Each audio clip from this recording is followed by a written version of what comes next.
पावन धरती इन दिनों एक जीवंत तीर्थ बनकर चमक रही है।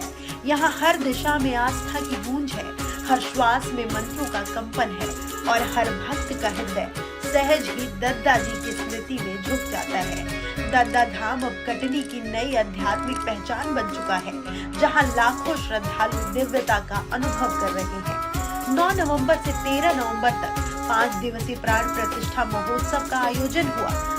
पूज्य पंडित देव प्रभाकर शास्त्री दद्दा जी के दिव्य विग्रह की प्राण प्रतिष्ठा करोड़ों आस्थाओं का पर्व बन गई। इस पूरे आयोजन का आह्वान और नेतृत्व संजय सतेंद्र पाठक जी ने किया, जिन्होंने गुरु के संकल्प को अपना जीवन धर्म बना लिया है। पहले ही दिन 9 नवंबर को 5 दिनों तक चलने वाला अनुष्ठान, जिसमें प्रतिदिन 40 से 50 लाख पार्थिव शिवलिंगों का निर्माण एवं रुद्राभिषेक का शुभारंभ।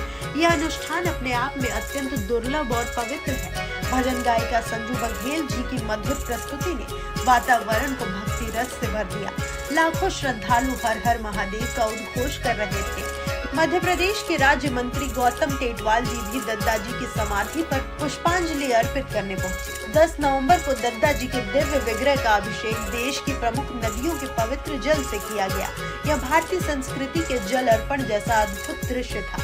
धाम में दद्दा जी के पुत्र अनिल त्रिपाठी, सुनील त्रिपाठी, नीरज त्रिपाठी और प्रसिद्ध अभिनेता एवं लेखक आशुतोष राणा जी उपस्थित रहे। कथा का प्रवचन परम पूज्य पंडित इंद्रेश उपाध्याय जी महाराज द्वारा हुआ, जिनकी वाणी में गहन भक्ति का प्रवाह है। 11 नवंबर का वह दिन जिसका इंतजार पूरे भारत ने किया।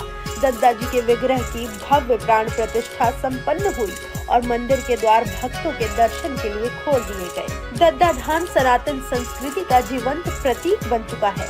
अनिरुद्धाचार्य महाराज जी ने कथा सुनाई और पूर्व गृह मंत्री नरोत्तम मिश्रा जी ने दद्दा जी के समक्ष नमन किया। संध्या समय पूरा धाम प्रकाश से नहा उठा। इस दिन कथा स्थल पर सांसद वीडी शर्मा, विधायक रीति पाठक, पन्ना विधायक ब्रिजेंद्र प्रताप सिंह, अभिनेता राजपाल यादव और श्रीवर्धन त्रिवेदी मौजूद रहे। रात में कन्हैया मित्तल जी के भजनों ने धाम में गहन भक्ति का संचार किया। 12 नवंबर को दद्दा धाम की दिव्यता चरम पर थी। धाम पहुंचे कैलाश विजयवर्गीय जी, वृंदावन के राधा वल्लभ मंदिर के तिलकायत पंडित मोहित मराल जी महाराज, रेणुका जी और पूज्य पंडित पुंडरिक गोस्वामी जी। संध्या समय अग्नि अखाड़ा के महामंडलेश्वर श्री उत्तम स्वामी जी और उसके बाद मध्य प्रदेश के मुख्यमंत्री डॉक्टर मोहन यादव जी, उप मुख्यमंत्री राजेंद्र शुक्ल जी तथा राव उदय प्रताप सिंह मंत्री मध्य प्रदेश शासन दद्दा धाम पहुंचे। रात्रि में चित्र विचित्र जी के भजनों ने वातावरण को भक्तिमय बना दिया। 13 नवंबर 5वें और अंतिम दिन भी भक्ति भाव उतना ही प्रबल रहा। केंद्रीय कृषि मंत्री शिवराज सिंह चौहान जी दद्दा जी को नमन करने धाम पहुंचे। निकुंज कामरा जी और आरुषि गंभीर जी के भजनों ने श्रद्धालुओं के मन में नई आस्था जगाई। इसके बाद बाल भक्त भागवत दास ब्रह्मचारी प्रभु जी के आगमन ने पूरे वातावरण को दिव्य ऊर्जा से भर दिया।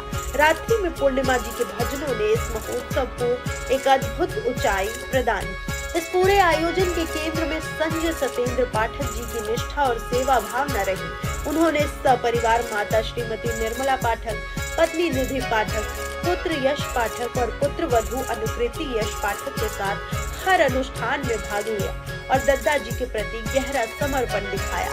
9 से 13 नवंबर तक प्रतिदिन लगभग 1.5 लाख भक्त दद्दा धाम पहुंचते रहे। सुबह 11 बजे से रात 12 बजे तक अनवरत भंडारा चलता रहा। शौचालय, स्वास्थ्य, सुरक्षा और सभी आवश्यक सुविधाओं की व्यवस्थित व्यवस्था संजय पाठक जी, दद्दा शिष्य मंडल और कटनी जिला प्रशासन की ओर से सुनिश्चित की गई। 5 दिनों में लाखों श्रद्धालु, 20 से अधिक धार्मिक व आध्यात्मिक संत और 15 से अधिक प्रमुख राजनीतिक हस्तियां धाम पहुंची। दद्दा शिष्य मंडल ने भी सेवा और समर्पण से इस आयोजन की सफलता में महत्वपूर्ण भूमिका निभाई। पूज्य पंडित देव प्रभाकर शास्त्री दद्दा जी ने अपने जीवन में शैव और वैष्णव परंपराओं को जोड़ा। सुबह हर की पूजा और शाम को हरि की कथा, यह संतुलन उनकी विशिष्ट पहचान था। 650 करोड़ पार्थिव शिवलिंगों के निर्माण का 40 वर्षों का तप उन्होंने सनातन धर्म को समर्पित किया। उन्होंने हर हर महादेव को घर घर महादेव बना दिया। आज उनका प्राण प्रतिष्ठित विग्रह केवल एक प्रतिमा नहीं, बल्कि सनातन की अखंड ज्योति है। यह महोत्सव आस्था का पुनर्जागरण, भारतीय संस्कृति का उत्सव और दद्दा जी की भक्ति का अमर प्रकाश।